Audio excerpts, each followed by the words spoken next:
Hello, and welcome to the Get Lean and Eat Clean podcast. My name is Brian Grin. I'm a certified health coach, trainer, and author. And this podcast is for middle-aged men and women looking to optimize their health and get their bodies back to what it once was 10 to 15 years ago.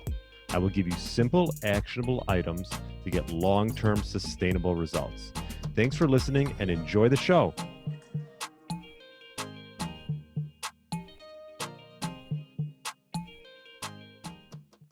All right, welcome to the Get Lean, Eat Clean podcast. My name is Brian Grin, and I hope you had a great weekend. And today we're going to discuss how many carbs you should be eating on a daily basis. And this could obviously vary from person to person, depending on your goals. My carb intake has changed through the years, and I'll discuss that a bit as well.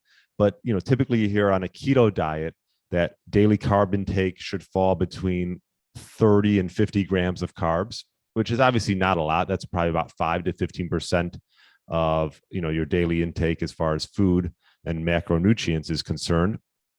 I always focus with my clients on prioritizing protein. You've probably heard that a few times in my podcasts. But as far as carbs is concerned, the number can also depend and vary depending on your physical activity, also how insulin sensitive you are, and the degree of like what's called keto-adapted you are.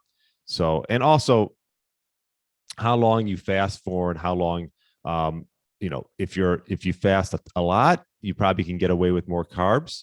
But the bottom line is you want to feel it out and see, for me, I used to have actually a big salad with some type of protein in the middle of the day. And I actually found that it weighed me down a little bit. So I've changed it, and I sort of backload my carbs, any carbs that I have towards the end of the day. I mean, if you are having carbs, obviously you want to focus on whole foods. And I would say that would be a mix of vegetables and occasional fruit. And we'll talk a little bit more about that as well. I'll give you some tips and some of my favorite carbs that if you're going to implement into your diet, the ones that I think are perhaps most beneficial and maybe least toxin. There are carbs that are can be toxic to some people. So I'll just give you an example. If you're resistance training and you're fasting and you're depleting your glycogen quite rapidly, you can get away with higher carb consumption, without jeopardizing ketosis. So, everyday consumption of carbs could fall anywhere between 10 and 30 grams, I would say. And on harder workout days, maybe you can up that to 50 to 100 grams and feel it out. So if you're doing, quite a bit of fasting and resistance training, you have a little more leeway if you want to up your carbohydrate intake. As you've heard from maybe some of my podcasts, there's nothing really that essential with carbs. Obviously, there's some beneficial, phytonutrients and things like that when it comes to plants. But some people are, more sensitive to plants, and that might be causing a gut issue. So you just got to be aware of that. But I do think that short periods of like a zero carb, almost like a carnivore, can be beneficial for gut health. And if you're sensitive, like I mentioned, to lectins and vegetables. So if you're getting a lot of bloating and gas and you're having a spinach smoothie every morning, you might want to take a look and eliminate that for a bit and see how you feel.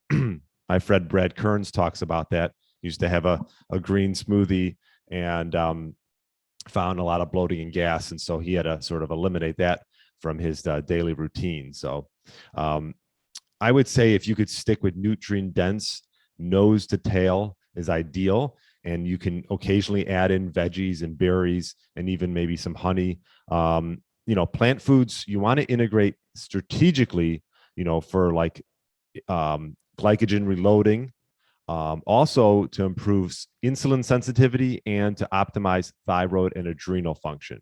So sometimes if you are having a thyroid issue or, you're having maybe some adrenal fatigue, your cortisol levels are higher, perhaps you're under consuming in general, but you could be under consuming carbs as well. So you can play around with that. Some of the carbohydrates that I like to implement from time to time, avocados, obviously monounsaturated fats, a lot of potassium, high antioxidants and some, vitamin B6 and vitamin K. So avocados I like to have from time to time with eggs. Also, actually, I was playing around with honey as well. Maybe in the evening, a little bit of honey, raw. You want the raw, organic, and it's has a ton of antibacterial properties and can actually help with seasonal allergies. So maybe some raw honey from time to time. Dark chocolate, if you can get like 80% or higher cacao, that would be ideal, and from a good source. I do like nuts and nut butters. I will say I don't if I do have nut butters, I've been actually getting sprouted ones. But there, obviously there are some good nutrient profiles in that with enzymes and fatty acids and antioxidants and phytonutrients. Not all the time, and I'm not sensitive to nuts, so every once in a while I'll have that. You can add in some fermented foods just for some healthy gut bacteria. This could be kefir or kimchi or natto or olives or pickles, sauerkraut, tempeh. So you get some good probiotics from that.